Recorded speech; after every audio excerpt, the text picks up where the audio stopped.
Welcome back to my series, Dance Mums Unedited. This is the series where I discuss production notes written by actual producers of Dance Mums. They describe what happened during the filming of the episode, giving us behind the scenes information.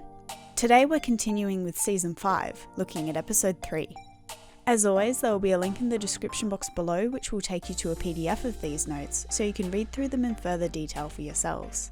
Because there was more to this episode than the producers cared to show. The week begins with the mums and girls arriving at the studio.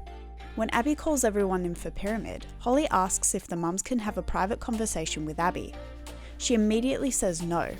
Abby suggests that if Holly wants to speak to her, she should make an appointment. In Pyramid, Abby rants about Gina, the owner of last week's competition, and also about how Jeanette accused her of misbehaving backstage. Abby tells Kalani that she doesn't need a second place dancer, declaring that she has Nia for that. What a horrible thing to say with Nia in the room. I'm surprised that Holly didn't call Abby out for this. Kira defends Kalani, saying that her loss was due to the fact that she was doing an acro routine in the teen division, as opposed to a lyrical number. But Abby thinks that Kalani should relish the fact that she can still do acro as a teenager. Even though Maddie came in second place last week, Abby is content, saying that it gives her an opportunity to motivate herself to do better. Abby decides to hang on to Kalani's ALDC contract, but this changes when Kira blames Kalani's loss on her lack of motivation and on playing it too safe with her solo. Satisfied with this explanation, Abby hands the contract right back to Kira. It is revealed that Maddie will be performing with Sia in LA at a benefit concert this week. Abby suggests that she should wear ALDC clothing to represent their team and start branding the LA studio. Abby then reveals the new headshots. Each girl has 3, except for Mackenzie, whose shoot resulted in only 1 usable headshot according to Abby. She briefly describes the kinds of roles that each headshot will be used for. Interestingly enough, each girl besides Mackenzie has a headshot aiming to make them look younger than they actually are. This is likely due to the fact that Abby often says she wants the girls to look young as long as possible, because older teenage roles are easier to give to adults who no longer have school requirements. When Kendall is revealed at the bottom of the pyramid, Jill tries to explain to Abby that she hurt Kendall's feelings last week. Abby responds by screaming, "Too bad." She applauds Nia for maturely speaking up for herself in the dressing room. Mackenzie is second on the pyramid, infuriating Jill because Mackenzie cried in the studio last week. Mackenzie defends herself, with Melissa and Abby joining in her defense. Jill backs down, saying that she just wanted to point out that Kendall is not the only girl on the team who cries. The mums seem uneasy when Abby reveals that the girls will be portraying different religions in the group dance this week. Abby assigns Mackenzie a solo, and then offers the second solo to a guest, which is when JoJo and Jessalyn enter the studio. Abby tells them that they will be guests for 1 week only. Jessalyn is the one to suggest that JoJo should be Chloe's replacement. This sets Abby off on a rant about Christy and Chloe, before telling the Siwas that they can replace anyone but her favourite. During group rehearsal, Abby rants to the kids about Holly's disruption earlier. She tells them to make an appointment if there is an issue to be addressed. Upstairs, Holly explains her issues with Abby, and Jessalyn pushes her buttons, pointing out that Holly keeps bringing her child back to Abby. Then Jess suggests that Abby and Holly are the same person. The mums argue with Jess, and Jill hints that JoJo wasn't good enough to make the select team last season. Even when the topic of their conversation changes, the notes say that Jess continues to push the mums' buttons by questioning everything that they say. You'll notice throughout the week that Jess spends a lot of time trying to aggravate the mums, for the sake of making dramatic television and pleasing the producers. Abby and Gianna begin to work with JoJo on her solo, but they accidentally play Mackenzie's music. JoJo begins to improv, which impresses Abby. She gets JoJo to demonstrate her skill for Mackenzie to try and motivate her to step it up. Jess continues to pick on Holly upstairs, asking why she's being so quiet. Holly tells her that she is not the one to pick a fight with. When she still doesn't stop, Holly walks out of the room. It is only a matter of time before the other mums are sick of Jessalyn too, and leave her alone in the viewing room. The next day, Nia and Holly have a pep talk, discussing JoJo's arrival. Nia says that she thinks she can learn a lot from JoJo. Nia also admits that she thinks Abby wants the girls to do well, but not as well as when they have Maddie. Holly tells her that they will make their own opportunities in LA by working with Aubrey O'Day. In the den, Nia reveals that she has written the poem for the group dance, which she recites for the girls. Upstairs, Jess continues to irritate the other mums. When Melissa tells her that Mackenzie isn't worried about her solo, Jess asks if they're just here for fun. Kira and Melissa then ask her why she wasn't at classes yesterday, and Jessalyn says that she wasn't aware of the schedule.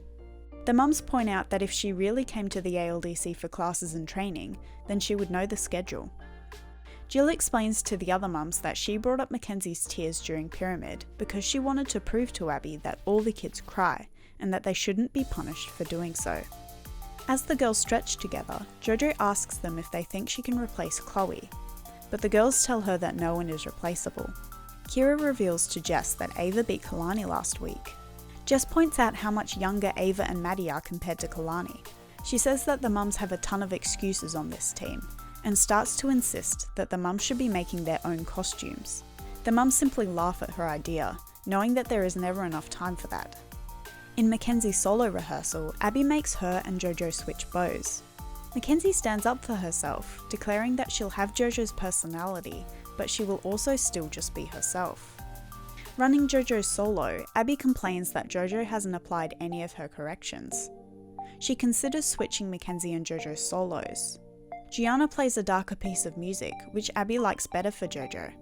Since the lyrical solo has already been entered in the competition, she tells her receptionist to bring in Sarah Hunt. Christy Hunt follows her into the room and promises to back down this week. Up in the viewing room, Jess says that the ballet class run by one of Abby's teachers looked more like a party, with the kids having fun and fooling around. When the mums bring up JoJo's solo change, Jess puts a positive spin on it, telling them that Abby must really care about JoJo. Jess and Christy fight about the styles of dance that their girls can do. The mums then team up against Jess, discussing JoJo's failed attempt at launching her career in LA. As group rehearsals begin again, Abby asks if Sarah will be able to learn the routine. Sarah's response is a hesitant one, but she manages to pick up the steps. After correcting the girls repeatedly, Abby is so frustrated that she walks out of rehearsal. She goes up into the viewing room, where Holly tells her what Jess had claimed about the ballet teacher. Abby rants about how JoJo doesn't know enough dance terminology to make it in the audition world. The following day begins with the mums having lunch at Flowers in the Attic. Christy and Jess arrive and begin to fight about whose daughter is better. Melissa enters and Christy tells her that Jessalyn called Sarah's involvement in Kenzie's music video a joke. Jill joins the group and they discuss which solo they think will win. Melissa seems to dismiss JoJo as a real contender. They then go back into the studio, where Melissa tells Abby what Jess said about Kenzie's music video. Abby doesn't seem to care, but nonetheless, Jess denies it. In the den, the girls warm up together. JoJo declares that she wants a spot on the team, but none of the girls react with enthusiasm at the idea. Abby's bad mood lifts a little in rehearsals, when Maddie calls her and updates everyone on her work. The mums become annoyed that Abby is on her phone, trying to find a location for her ALDC LA studio. Melissa begins to wonder whether Jess commented on Mackenzie's video, or if Christy was making the whole thing up. The girls enter the studio in their costumes, and the mums don't seem genuinely excited. Once again, Abby becomes so frustrated with watching the dance that she leaves the room. The mums go to the front desk to talk to Abby.